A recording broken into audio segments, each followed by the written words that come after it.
எல்லாருக்கும் வணக்கம். இந்த நாளிலும் கூட 1000 வருஷ அரசாட்சி தேவனுடைய சட்டத்தையும் திட்டத்தையும் விளங்கிக் கொள்ளுவோம். மத்தேயு சுவிசேஷம் புதிய சட்டம் 24வது அதிகாரம் 32, 33. அத்திமரத்தினாலே ஒரு ஊமையை கற்றுக்கொள்ளுங்கள். அதிலே இலைகள் தோன்றி துளிர்விடும்போது வசந்த காலம் சமயமாய் ஆயிற்று என்று அறிவீர்கள்.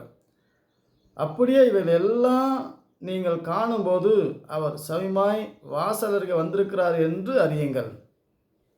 இவைகள் எல்லாம் சம்பவிக்கும் முன்னே இந்த சந்ததி ஒளிந்து போகாதென்று மெய்யாகவே உங்களுக்கு சொல்லுகிறேன்.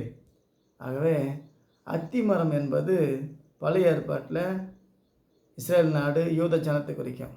புதிய ஏற்பாட்டில் சபையை குறிக்கும். இயேசு கிறிஸ்துவ குறித்து. இயேசு கிறிஸ்துவ ஏற்றுக்கொண்டால் புத்தி உள்ள அத்திமரம். இயேசு ஏற்றுக்கொள்ளாதனால இயேசு அத்தி மரத்தை சபிச்சார், வேரோடு பட்டு போயிற்று.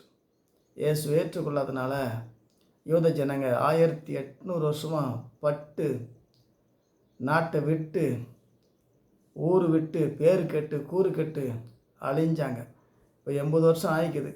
மறுபடியும் அத்தி மரத்தை நெட்டுகிறார். இயேசு ஏற்றுக்கொண்டால் துளிர் விடும், இல்லாவிட்டால் அவனுடைய வாழ்க்கை ஐயோ கதி.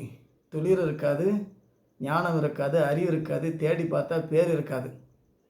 ஆகவே இவைகளெல்லாம் சம்பவிக்க வேண்டும். புதிய ஏற்பாட்டில் அத்தி மரம் என்பது சபையை குறிக்கும், இயேசு கிறிஸ்துவை குறிக்கும். இயேசு கிறிஸ்துவை ஏற்றுக்கொண்ட ஆவிக்குரிய இஸ்ரவேல் ஆபிரகாமுக்குள்ளே தேவன் நம்மை வைத்திருக்கிறார். ஆகவே 1000 வருஷ அரசாட்சியில் தான் இந்த அத்தி மரம் துளிர் விடும். இயேசு ஏற்றுக்கொண்டால், இல்லாவிட்டால் மறுபடியும் அவங்க நிம்மதியாக எருசலேமில் தூங்க முடியாது. பங்கருக்குள்ளே போய் ஒளியணும். அயலான நேசிக்காவிட்டால் அயன்டோன்னு கண்டுபிடிச்சி என்ன பிரயோஜனம்? ஆகவே இந்த ஊதாரி நாதாரி கூட்டத்துக்கு மறுபடியும் துளிர் விட இயேசு தான் திராட்சை செடியாக இருக்கிறாரு, அத்தி மரமாக இருக்கிறாரு.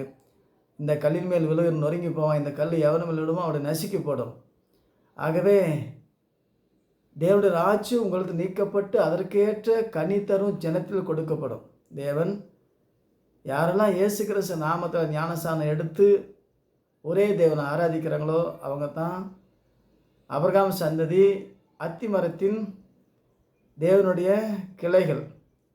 தேவன் தான் அத்தி மரமாக இருக்கிறாரு, வார்த்தை தான் அத்தி மரம். ஆகவே அத்தி மரத்தில் ஒரு உவமையை கற்றுக்கொள்ளுங்கள். அதில் துளிர் விடும்போது வசந்த காலம் சமமாயிற்று. ஆகவே அத்தி மரம் துளிர் விட்டால் இஸ்ரேல் ஜனங்க இயேசு ஏற்றுக்கொண்டால் துளிர் விடுவாங்க. இதெல்லாம் உயர விட வேண்டியதாக இருக்கும் மறுபடியுமா. ஆகவே இஸ்ரேல் ஜனங்க இயேசு ஏற்றுக்கொண்டால் 1,44,000 பேர் நித்திய சுவிசேஷத்தை யூதர் மூலமாய் ரட்சிப்பு வந்தது போல யூதர் மூலமாய் நித்திய சுவிசேஷ உலகெங்கும் சொல்லப்படும்.